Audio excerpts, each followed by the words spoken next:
کیا آپ نے کبھی سنا کہ یار ایک انوائس پر 1% ٹیکس کٹے گا اور کہانی ختم ہو جائے گی؟ یا کسی نے کہا ہو ایف بی آر نے پورا ٹیکس ہی پہلے کاٹ لیا؟ تو سمجھ لیں آپ پرزیمپٹیو ٹیکس کے بارے میں سن رہے ہیں۔ لوگ اسے فائنل ٹیکس، فکسڈ ٹیکس یا آسان ٹیکس بھی کہتے ہیں، لیکن اصل کہانی اتنی سادہ نہیں ہے۔ السلام علیکم دوستو، میں ہوں بلال سلیم چودھری اور آپ دیکھ رہے ہیں ایم ویز ٹیکس۔ ہمارا آج کا ٹاپک ہے پرزیمپٹیو ٹیکس۔ پرزیمپٹیو کا مطلب ہے اندازے سے لگایا گیا ٹیکس۔ ایف بی آر مان لیتا ہے کہ آپ نے 10 لاکھ کا کام کیا ہے تو اس پر اتنا منافع ہوگا، اور سیدھا ایک فکس ٹیکس آپ سے کاٹ لیتا ہے۔ نہ اخراجات کا حساب، نہ منافع کا ریکارڈ، اور نہ ہی آڈٹ کا خوف۔ جو ٹیکس کاٹ لیا گیا وہی حتمی ٹیکس سمجھا جاتا ہے۔ یہ کن لوگوں پر لاگو ہوتا ہے؟ یہ ان لوگوں پر لاگو ہوتا ہے جن سے F B R direct tax کاٹ لیتا ہے، جیسے کہ contractors section 153، exporters under section 154، importer under section 148، commission agent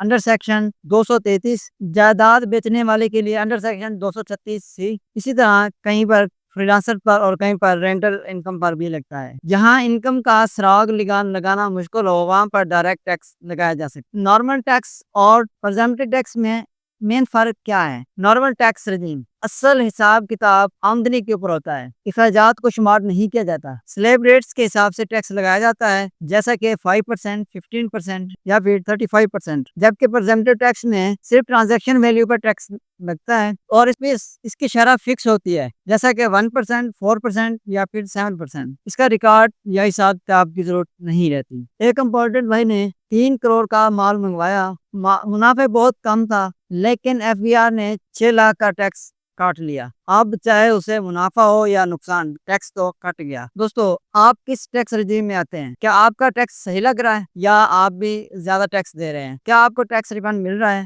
یہ جانیں گے ہم اگلی ویڈیو میں۔ تب تک کے لیے اجازت دیں۔ بہت شکریہ۔ اللہ حافظ۔